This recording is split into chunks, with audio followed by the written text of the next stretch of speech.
check out that cheese prawn. I mean, come on, so good. And then that smoky chili ginger pork, all of it combined into one nacho dish that is so extra.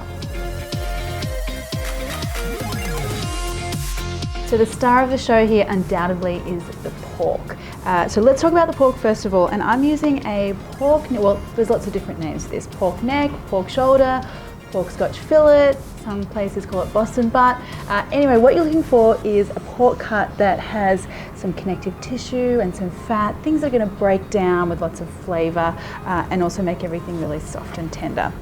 So we've got our pork piece here. I'm gonna cut this in half, because that's going to allow more surface area for our spices and our sauce to kind of latch onto. And now there is a lot of flavor here, guys. We're going to start off with a spice rub first of all, and I'm using a smoky paprika. So you'll find two types of paprika in your supermarket, sweet and smoky usually. The smoky has that really beautiful, smoky obviously, flavor to it. So that's the one you want. It's also going to add a nice color too. And some cumin powder as well. And then a little extra ingredient that kind of adds some oomph to the whole thing, and that's garlic powder. And now we want some salt. Be generous here with the salt because these are big hunks of pork.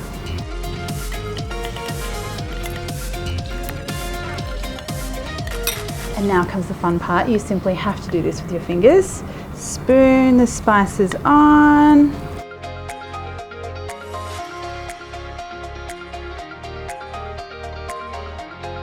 And then get straight in there. Make sure each little centimetre of pork is covered with those spices.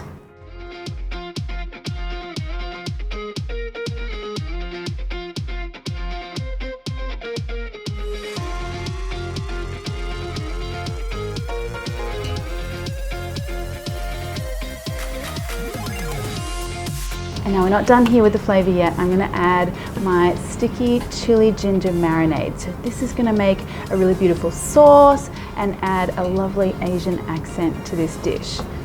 Now, if you can't get a hold of my very special sticky chili ginger marinade, you can find the recipe on my website, so don't despair. It's right there, you can make it from scratch. I love this one. It's like my mum's recipe that we've been making at home for so long.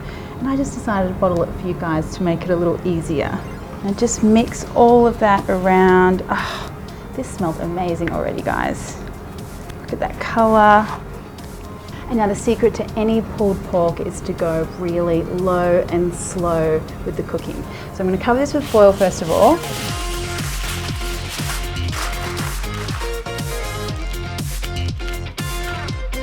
And you want to pop this into the oven 150 degrees Celsius for 3 hours, or until your kitchen is smelling amazing.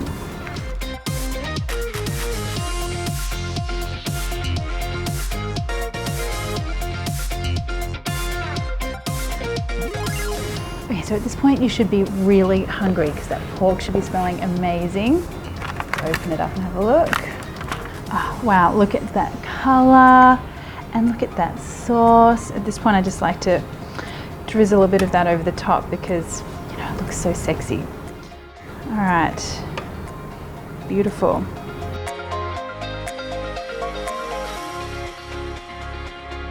And now the real moment of truth comes with the forks. That pork is so soft.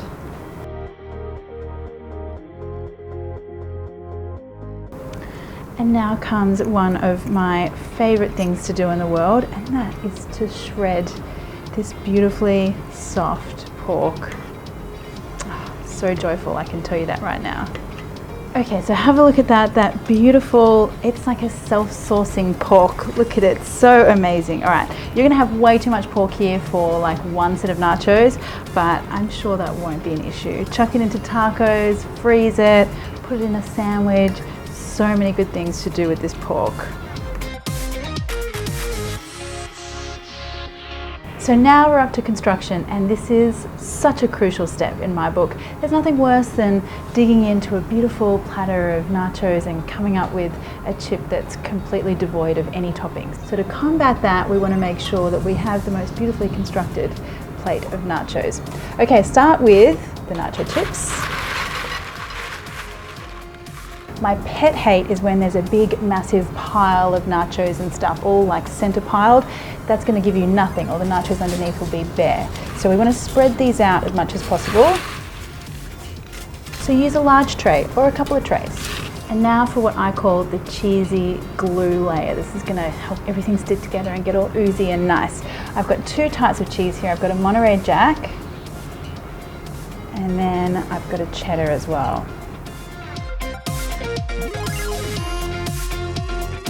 And then lots of little dollops of our pulled pork.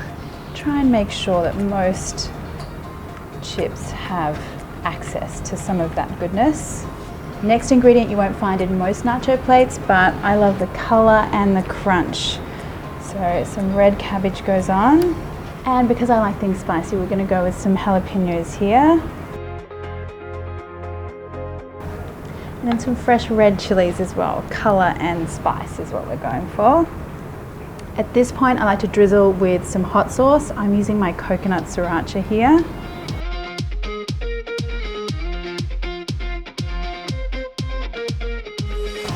And then we do one more layer.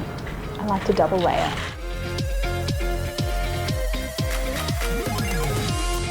Okay, more cheese. And we do that layer again.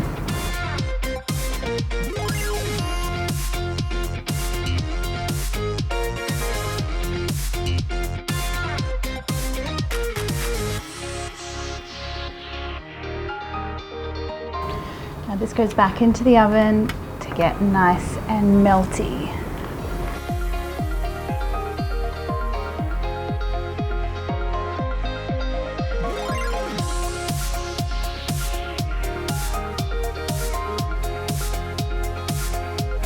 Okay, I just love this. The color, the smell, all that smoky pork, makes me so excited. And you should be excited when you see a massive tray of nachos. So I like to put my guacamole on the side because again, it's all about making sure that each mouthful has a little bit of everything. So I put that there, and then I'm gonna put a few sprigs of coriander on here, and by doing big chunks of coriander, it means that everyone who doesn't like coriander can just pick around those little chunks, and some lime wedges as well. And there you go guys, one perfectly constructed, beautiful tray of nachos. Everyone is gonna go crazy over these, I'll tell you that right now.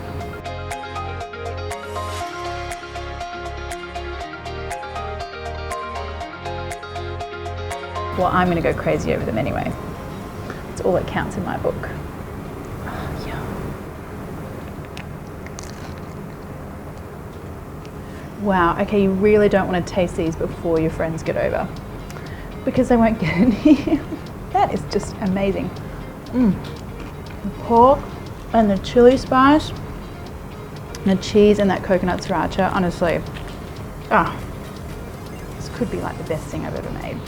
Do I say that every time? I might say it every time. I really mean it this time though. So good.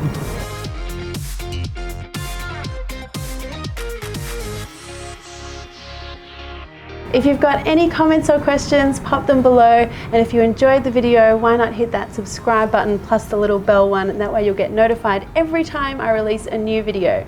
Thanks guys.